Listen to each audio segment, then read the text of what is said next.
ఇక స్నానం పూర్తి చేసి టిఫిన్ దగ్గరికి వస్తాడు. మీనా ఏమో టిఫిన్ వడ్డిస్తూ ఉండగా ఒక్కసారిగా తల పైకెత్తి మీనా వైపు చూస్తాడు. మీనా అలా సిగ్గుపడడంతో ఒక్కసారిగా మళ్ళీ షాక్ అయిపోతాడు. వామ్మో!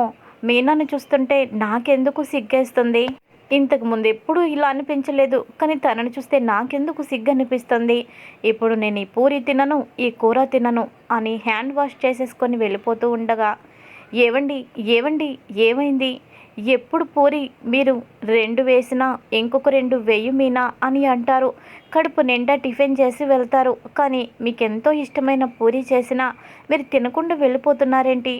ఏమైందండి అని అంటే, అది అది ఏమీ లేదు అని సిగ్గుపడుతూ ఉంటాడు.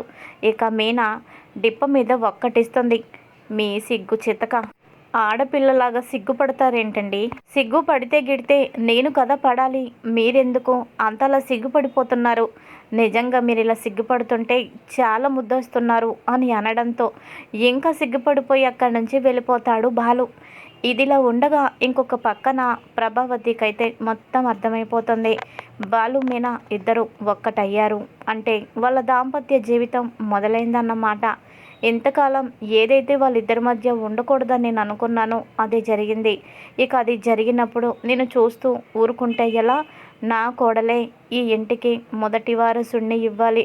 నా కొడుకే ఈ ఇంటికి పెద్దవాడు కాబట్టే వాడే ముందు తండ్రి అవ్వాలి. అలా కాకుండా బాలుగడి తండ్రి అవ్వడానికి వీల్లేదు అని అనుకుంటూ, అమ్మ రోహిణి రోహిణి ఆ మీనా తల్లవుతుందేమో అని నాకు కంగారుగా అనిపిస్తుంది. తనకంటే ముందు ఓ నెల రోజుల ముందైనా నువ్వే తల్లివవ్వాలి. ఈ ఇంటికి మొదటి బిడ్డని నువ్వే ఇవ్వాలి. అర్థమైందా అని అనగానే రోహిణి సిగ్గుపడుతుంది. అలాగే అత్తయ్య గారు అని అంటుంది. ఇక తను స్నానానికి వెళ్తుంది. ఇక అదే సమయానికి కామాక్షి ఇంటికి వస్తుంది. వదిన వదిన కొత్తగా షాపు తెరిచారట. పట్టు చీరలు మంచి ఆఫర్లో అమ్ముతున్నారట. పండుగ వస్తుంది కదా, నేను 2 పట్టు చీరలు తీసుకుందాం అనుకుంటున్నాను.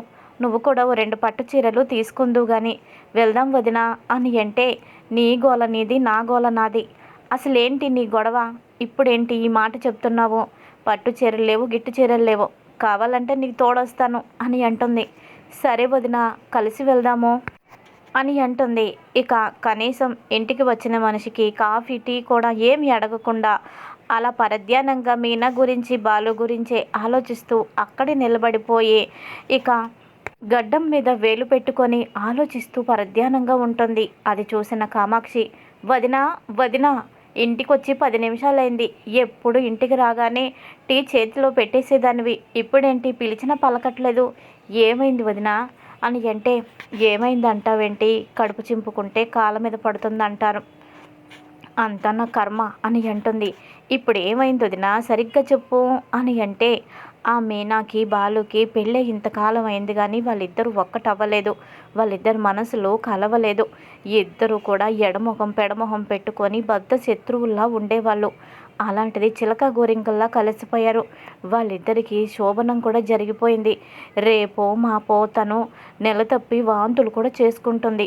నా కోడలు వాంతులు చేసుకోవడం లేదు వదినా అని అంటే, అయ్యో వదిన అంత తొందర ఎందుకు? అసలు ఇప్పుడేంటి నీ బాధ? మీనా కంటే రోహిణి ముందుగా గర్భవతి అవ్వాలి. బాలు కంటే మనోజ్ ముందు తండ్రి అవ్వాలి. అదే కదా, అదెంత భాగ్యం. ముందు రోహిణిని హాస్పిటల్కి తీసుకువెళ్ళు. కొంతమంది ఆడపిల్లల్లో పీరియడ్స్ ఇర్రెగ్యులర్గా ఉంటాయి. అలాంటి వాళ్ళకి సంతానం త్వరగా రాదు. మీనాకి ఆ ప్రాబ్లం లేదనుకుంటా.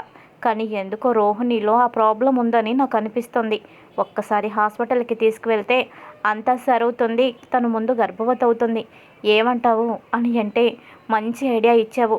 ఇవాళే తీసుకువెళ్తాను హాస్పిటల్కి అని అంటుంది. ఇంకా తర్వాత రోహిణి రెడీ అయిన తర్వాత, అమ్మ రోహిణి పద, వెంటనే హాస్పిటల్కి వెళ్దాం పద అని అంటుంది. అయ్యో ఆంటీ ఇప్పుడు ఎందుకు ఆంటీ అని అంటుంది. ఇప్పుడెందుకు అంటావేంటమ్మా? కొంతమంది ఆడవాళ్ళలో చిన్న చిన్న సమస్యలు ఉంటాయి. అవి మనకి తెలీదు. దానివల్ల సంతానం లేట్ అవుతుంది. ఆ సమస్యలేవో ముందుగానే తెలుసుకుంటే ఏ ఇబ్బంది ఉండదు. అసలు ఇప్పుడు హాస్పిటల్కి వెళ్తావో సమస్య ఉందో లేదో డాక్టర్లు చెప్పేస్తారు. అప్పుడు నాకు ఏ టెన్షన్ ఉండదు అని అనడంతో, అదేంటి ఆంటీ అంత కంగారు పడుతున్నారు, అంత తొందర పెడుతున్నారేంటి? మాకు పెళ్ళైంది ఎంతకాలం అయింది, అప్పుడే సంతానం అంటారేంటి? అప్పుడే లోపాల గురించి మాట్లాడుతున్నారేంటి అని అంటే, చూడమ్మా నీకు అలాగే ఉంటుంది, నా భయం నాకుంటుంది. నా కొడుకు మనోజ్ గురించే నా బాధంతా. వాడికి ఇంట్లో ఓ గౌరవం లేదు, పెద్దవాడు అన్న మర్యాద లేదు, తండ్రి కూడా వాడిని పట్టించుకోడు. అందుకనే నా కొడుకు ఈ ఇంటికి మొదటిగా వారసుడిని ఇవ్వాలి. వాడి మీద ప్రేమతోనే నేను ఇలా మాట్లాడుతున్నానమ్మా, నువ్వు తప్పుగా అనుకోవద్దు అని అంటుంది. సరే అంటే వెళ్దాము అని అంటుంది. ఇంకా కామాక్షి, ఏంటమ్మాయి ఆగు, వచ్చిన దగ్గర నుండి చూస్తున్నాను. అత్తయ్య గారు అని చక్కగా మీనా పిలిచినట్టు నోటి నిండా పిలవకుండా ఆంటీ ఆంటీ అంటావేంటి? నీకేదో సంబంధం లేనట్టు దారిని పోయిన వాళ్ళని ఆంటీ అంకుల్ అంటూ సంబంధం లేని వాళ్ళని వరుస కలిపి అంటామే, అలా మాట్లాడుతున్నావేంటి?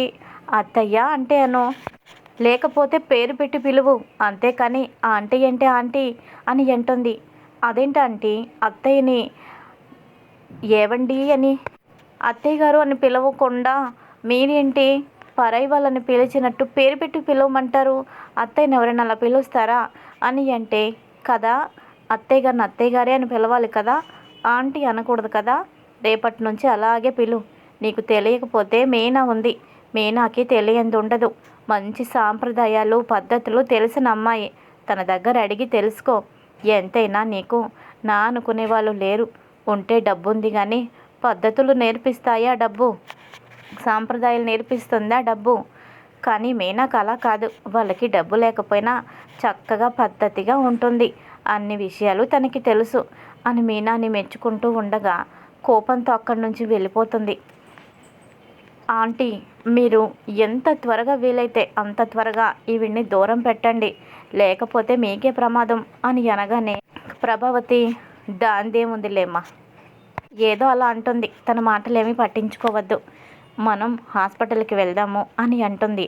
ఇంకా వదిన నువ్వు మధ్యాహ్నం నుంచి రా, మనం చీరల షాప్కి వెళ్దాం, ఇప్పుడైతే నా కోడలను తీసుకొని హాస్పిటల్కి వెళ్తాను, నువ్వు వెళ్ళు అని చెప్పడంతో సరే అని చెప్పేసి కామాక్షి వెళ్ళిపోతుంది. ఇక రోహిణిని తీసుకొని ప్రభావతి హాస్పిటల్కి వెళ్తుంది. డాక్టర్ గారితో, డాక్టర్ గారు నా కోడలికి సంతానం త్వరగా రావాలి, అందుకు మందులు ఏమైనా ఉంటే ఇస్తారా అని అనగానే, అదేంటమ్మా మీకెంత సంతానం కావాలి అనుకుంటే మాత్రం ఎంత తొందర పెడితే ఎలా? మందులు గిందులు ఏమీ ఉండవు, అసలైనా తనకి మందులు అవసరమో లేదో నేను టెస్టులు చేసి చెప్తాను, మీరు బయట ఉండండి అని చెప్పి లోపలికి తీసుకువెళ్ళి అన్ని టెస్టులు చేస్తుంది. అంతా బాగానే ఉంటుంది. ఇక తర్వాత బయటికి వచ్చి ప్రభావతితో, ఆవిడకంతా బాగానే ఉందే, తనకెందుకు సంతానం రాదు అని అంటే, అమ్మయ్య ఇప్పుడు నాకు సంతోషంగా ఉంది, నా కోడలు గర్భవతి అయిపోతుంది అని చెప్పి ఒక్కసారిగా ఊహాలోకంలోకి వెళ్ళిపోతుంది. రోహిణి ఇంత పెద్ద పొట్ట వేసుకొని మనోజ్తో పాటు ఇద్దరు కలిసి నడుస్తూ వచ్చినట్టు, తనకి శ్రీమంతం చేసి అక్షింతలు వేసినట్టు, పండంటి బిడ్డ పుట్టినట్టు కలగంటుంది. ఒకసారి డాక్టర్ గారు ఏవండి ఏవండి అని పిలవడంతో ఇక ఈ లోకంలోకి వస్తుంది. డాక్టర్ గారు ఇక మేము బయలుదేరచ్చా అని అంటుంది. మీరు బయలుదేరండి, కానీ ఆవిడకి పిల్లలు పుట్టకుండా చిన్న ఆపరేషన్ జరిగింది, ఆవిడకి ముందు ఎంతమంది పిల్లలు అని అనడంతో, డాక్టర్ గారు ఏం మాట్లాడుతున్నారు, నా కోడలికి కొత్తగా పెళ్ళయింది, తనకి చిన్న ఆపరేషన్ అవటం ఏంటి, ముందు ఎంతమంది పిల్లలు అని అడుగుతున్నారేంటి, ఎవరిని చూసి ఎవరంటున్నారో ఏమో, ఆ అమ్మాయి బంధువులు ఎవరైనా ఉన్నారేమో వాళ్ళతో చెప్పండి, నా కోడలు కొత్తగా పెళ్ళయింది, తన పేరు రోహిణి అని అనగానే, రోహిణియా?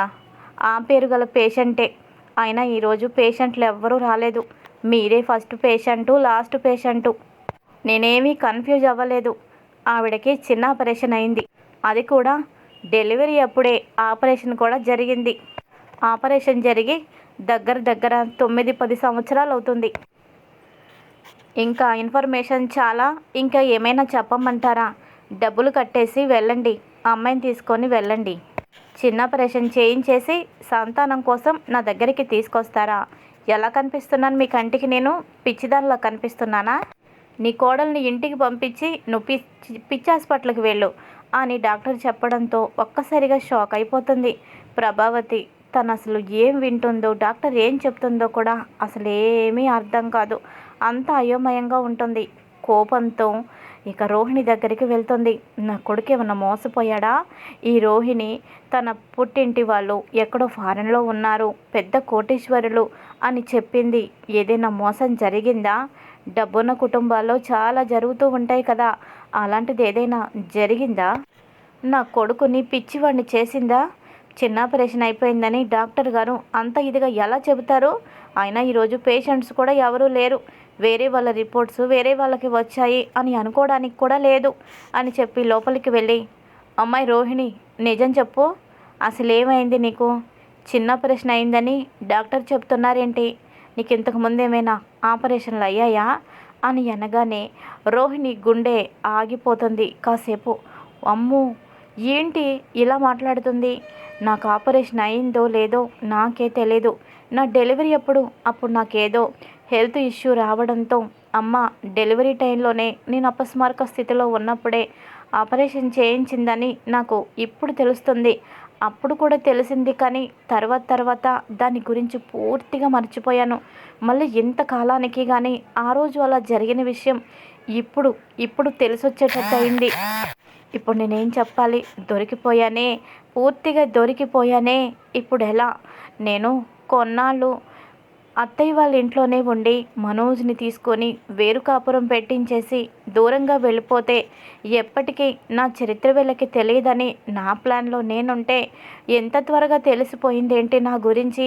నా గత చరిత్ర తెలిసిపోయింది. ఇప్పుడు నేనేం చెయ్యాలి దేవుడా అని కంగారు పడిపోతుంది. అంతలోనే ఒక ఆలోచన వస్తుంది. అత్తయ్య గారు ముందు మీరు ఇలా రండి అని అంటుంది. ఏయ్, ఎక్కడే నాకు చెప్పు, ముందు బయటికి రమ్మంటావేంటి? నీకు ఆపరేషన్ అయ్యిందా లేదా నాకు ఇప్పుడే తెలియాలి. మోసం చేసావా? నా కొడుకుని అన్యాయం చేసావా? ద్రోహం చేసావా? నేను చూస్తూ ఊరుకోను. నా కొడుకుని ద్రోహం చేశాడని నా రెండో కొడుకు బాలునే నేను దూరం పెట్టాను. కన్న కొడుకుని నేను ఓ శత్రువులాగా చూస్తున్నాను. అట్లాంటిది నువ్వేదైనా తప్పు చేస్తే ఊరుకుంటాను అనుకుంటున్నావా? చంపేస్తాను, మర్యాదగా చెప్పు అని చెప్పి నిలదీయడంతో గుండె టకటకా కొట్టుకుంటూ, అయ్యో ఆంటీ, ఆపరేషన్ అయింది నిజమే, అది అబద్ధం కాదు. కాకపోతే పిల్లలు పుట్టకుండా ఆపరేషన్ కాదు. చిన్నప్పుడు ఆడుతూ నేను అనుకోకుండా వజ్రంతో ఉన్న ఉంగరాన్ని మింగేశాను. ఆ వజ్రపు ఉంగరం ఖరీదు 2 కోట్లు. ఆ వజ్రం అసలు దొరకదు. నాకు కళ్ళకు మెరుస్తూ ఉంటే అదేదో తినేదేమోనని చెప్పి ఆ ఉంగరాన్ని నేను మింగేశాను. నాకు ఏదైనా ప్రమాదం అవుతుందేమోనని అప్పుడు మా అమ్మ నాన్న ఇద్దరు హాస్పిటల్కి తీసుకువెళ్ళి ఆ ఉంగరాన్ని ఆపరేషన్ చేసి తీయించేశారు. తర్వాత ఆ ఉంగరం డాక్టర్ గారికే ఇచ్చేశారు. అలా అప్పుడు నాకు ఆపరేషన్ జరిగింది అత్తయ్య గారు అని అనగానే, ఏంటి 2 కోట్లు విలువ చేసే ఉంగరాన్ని డాక్టర్కి ఇచ్చేశారా అని అంటే, మరి అంతే కదా ఆంటీ, నాకంటే వాళ్ళకి డబ్బు ఎక్కువ. మా తల్లి తండ్రి నన్ను అలా పెంచారు, అలా చూసుకునేవాళ్ళు. ఏం చేస్తాను, అంతా నా తలరాత. అలాంటి నా తల్లి ఈరోజు నాకు లేదు. మీలో నేను అమ్మని చూసుకున్నాను, కానీ మీరేమో ఇలా నన్ను అవమానిస్తూ బాధ పెడుతున్నారు. ఎంతైనా అత్తయ్య తల్లి కాలేదు కదా అత్తయ్య అని దొంగ కన్నీరు పెడుతుంది. ఇక వెంటనే, అవునా, అలా జరిగిందా? అయ్యో, అనవసరంగా అపార్థం చేసుకున్నానే, పద అని ఇంటికి తీసుకువస్తుంది. ఇది ఇలా ఉండగా ఇంకొక పక్కన బాలు ఇంట్లో నుంచి బయటికి వెళ్తూ ఇలా చెబుతాడు మీనాతో. మీనా, నీ ప్రమేయం లేకుండా నేను రాత్రి ఇబ్బంది పెట్టాను. దానికి నేను క్షమాపణ అడుగుతున్నాను. ఇంకెప్పుడు అలాంటి పని నేను నీకు చేయనని మాటిస్తున్నాను. నేను బాధ పెట్టను, సరేనా అని చెప్పేసి ఇక బయటికి వెళ్తాడు. మీనా నవ్వుకుంటూ ఉంటుంది. ఇక తర్వాత సాయంత్రం అవుతుంది, రాత్రి అవుతుంది. కారుకు వెళ్ళి తిరిగి వస్తున్న సమయంలో బాలుకి గుడి పక్కన పువ్వులు అమ్ముతూ కనిపిస్తారు. మల్లెపూలు అమ్ముతూ ఉంటారు. వాటిని చూడగానే పువ్వులు మీనాకి ఇవ్వాలి అని చెప్పి ఇక పూల దగ్గర ఆగి పువ్వులు తీసుకుంటాడు. తీసుకొని, ఈ పువ్వులు నా చేత్తో మీనా తలలో పెట్టాలి, అని మీనాని ఊహించుకుంటాడు. అదేంటి, ఎంతైనా మీనా నా భార్య కదా, ఎంత మేము కొట్టుకున్నా, ఎంత గొడవ పడ్డా మీనా నా భార్య కదా, తన మీద నాకు హక్కు ఉంటుంది కదా, తనకెందుకు నేను సారీ చెప్పాను, మళ్ళీ ఇంకోసారి ఎప్పుడు నేను ఇబ్బంది పెట్టను అని నేనెందుకో అంతలా బాధపడిపోయాను. అయినా నా వల్ల తనకి ఏమైనా ఇబ్బంది ఉంటే అప్పుడే తను నన్ను దూరం పెట్టాలి కదా, నన్ను దూరం పెట్టలేదు అంటే నేను కూడా తనకి ఇష్టమే కదా. ఈ చిన్న లాజిక్ తెలుసుకోకుండా పిచ్చివాళ్ళలాగా ఎంత బాధపడిపోయానో ఛ అనుకుంటూ ఆ పూలు తీసుకొని హ్యాపీగా మీనా తలలో ఆ పూలు తురమాలని ఇంటికి వస్తాడు. ఇక ఇదిలా ఉండగా ఇంకొక పక్కన గజ కన్ను మీనా చెల్లెల మీద పడుతుంది. ఈసారి దాన్ని వదిలే ప్రసక్తే లేదు. బలవంతంగా దాని మెడలో తాళి కట్టేస్తాను, చచ్చినట్టు నా కాళ్ళ దగ్గర పడి ఉంటుంది. రేపు కాలేజ్కని బయలుదేరుతుంది కదా, బస్ స్టాప్ దగ్గర నిలబడుతుంది. ఆ బస్ స్టాప్లో నేను కూడా ఉంటాను. వెనుక నుంచి మొహం మీద ముసుగు వేసేసి ఓ పక్కనే ఆగి ఉన్న మా కారులోనే బలవంతంగా ఎక్కించుకొని దూరంగా తీసుకువెళ్ళిపోయి అక్కడ తన మెడలో నేను 3 ముళ్ళు వేసేస్తాను. ఆ 3 ముళ్ళు వేశాక కుక్కలాగా నా చుట్టూ తిరుగుతుంది. నేనేది చెప్తే అది చేయాల్సిందే. ఈ సుమతియే కాదు, మీనా కూడా కుక్కలాగా నా మాట వింటుంది. ఆ బాలుగాడు నన్ను ఏమీ చేయలేడు. నేను కూడా పార్వతమ్మకి అల్లుడుగా మారి ఆ బాలుగాడికి తోడల్లుడుగా మారుతాను. అప్పుడు నన్నాడేమీ చేయలేడు. ఆ కుటుంబాన్ని ఓ ఆట ఆడుకుంటాను అని చెప్పి తన ప్లాన్ అంతా తన కింద ఉన్న చెంచా రౌడీలకి చెప్తూ ఉంటాడు.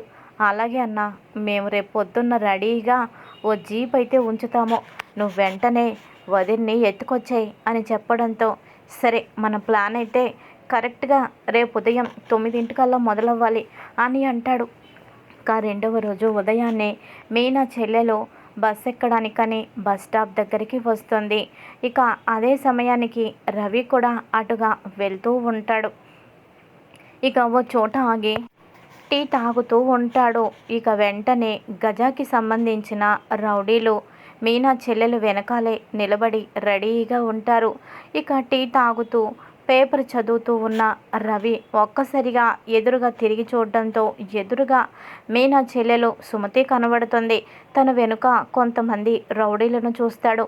వెంటనే ఓ పక్కకి చూడగానే అక్కడ గజ వ్యాన్ ఉంటుంది. వెంటనే సీన్ అంతా అర్థమైపోతుంది. మీనా చెల్లెలు సుమతిని కిడ్నాప్ చేయటానికి వీళ్ళు వచ్చారు. ఎలాగైనా అక్కడికి నేను వెళ్ళాలి, లేదంటే తనని ఎత్తుకొని ఆ జీప్లో ఎక్కడికో దూరంగా వెళ్ళిపోతారు, అప్పుడు వెంబడించిన ఫలితం ఉండదు అని చెప్పి వెంటనే ఆ కప్పు అక్కడే పడేసి ఎదురుగా బస్సులు వస్తున్నా, ఇక లారీలు ఆటోలు వస్తున్నా కంగారుగా అతి కష్టం మీద ప్రమాదానికో లెక్క చేయకుండా రోడ్డు దాటుతాడు రవి. ఇక సుమతి, ఏయ్ రవి ఏంటి అంత కంగారుగా వస్తున్నాడు, ఎదురుగా వెహికల్స్ వస్తాయి, ఏమైనా అయిపోతుందేమోనన్న భయంతో ఆగు రవి, ఆగు ఆగు అని అరుస్తున్నా వినిపించుకోకుండా పరిగెత్తుకుంటూ ఇక సుమతి దగ్గరికి వస్తాడు. ఇక రాగానే వెనుక ఉన్న రౌడీలు అలర్ట్ అయిపోయి సుమతి నోరు మూసేసి వెనక నుంచి ఇక ఎత్తుకెళ్ళిపోవడానికి మొహం మీద ముసుగు వేస్తారు. ఇక వాళ్ళతో రవి ఫైట్ చేస్తాడు. ఇక ఒక్కడే అవడంతో వాళ్ళు నలుగురు అవ్వడంతో చాలా వరకు వాళ్ళే రవిని కొట్టేస్తారు. అయినా కూడా దెబ్బల్ని పట్టించుకోకుండా తనని కాపాడాలని చూస్తాడు. హెల్ప్ అని ఎంత అడిగినా భయంతో ఎవ్వరూ దగ్గరికి రారు. ఆ రౌడీలు కత్తులు చూపించడంతో ఒక్కరు కూడా ముందుకు రారు. ఇంకా రవి వాళ్ళతో పోరాడి వాడి చేతిలో ఉన్న కత్తినైతే ఒకటి తీసుకొని గట్టిగా రౌడీలకు బుద్ధి చెప్తాడు. ఒక్కడైనా ముందుకు అడుగు వేసి ఆ అమ్మాయిని ఎత్తుకెళ్ళాలని చూస్తే ఇక్కడే నరికేస్తాను, దమ్ముంటే తనని తీసుకెళ్ళండి అని చెప్పడంతో ఒక్కొక్కడు తప్పించుకొని అక్కడి నుంచి వెళ్ళిపోతారు. ఇక వెళ్ళిపోయాక సుమతి చేపట్టుకొని అక్కడి నుంచి వచ్చేసి సుమతి, ఇంకా ఎన్నాళ్ళిలా నిన్ను వాళ్ళు కిడ్నాప్ చేయాలని చూస్తున్నారు, చూసావా ఆ గజగాడు అక్కడే ఉన్నాడు, వీళ్ళని మనం వదలకూడదు, పోలీస్ కంప్లైంట్ ఇచ్చి వీళ్ళని లోపలేయించాలి అని అంటాడు. ఇక ఒళ్ళంతా రక్తాలు కారిపోతూ ఒళ్ళంతా నల్లగా కమిలిపోయి రవి ఉంటాడు. అలా చూసిన సుమతికి చాలా బాధ అనిపిస్తుంది. చిన్న బావ, నా గురించి నువ్వు ఇంత ఇంత కష్టపడాలా, ఇంత నరకాన్ని అనుభవిస్తున్నావు, ఇదంతా నా వల్లే అని కన్నీరు పెట్టుకుంటుంది. ఇది ఈరోజు ఎపిసోడ్. మరి తర్వాత ఏం జరుగుతుంది? రవికి సుమతికి మధ్య ప్రేమ చిగురిస్తుందా? రవిని పెళ్లి చేసుకోవాలి అని సుమతి మరి ఫిక్స్ అవుతుందా? ఇంకా అలాగే రోహిణి ప్రభావతికి చేసిన మోసం, చెప్పిన కట్టుకథ అన్నీ అబద్ధాలే అన్న నిజం మరి తెలుసుకుంటుందా? ఏం జరగబోతుంది? మీనా ముందుగా నెల తప్పుతుందా? ఇవన్నీ రాబోయే ఎపిసోడ్స్లో తెలుసుకుందాం. Thanks for watching. ఇక స్నానం పూర్తి చేసి టిఫిన్ దగ్గరికి వస్తాడు. మీనా ఏమో టిఫిన్ వడ్డిస్తూ ఉండగా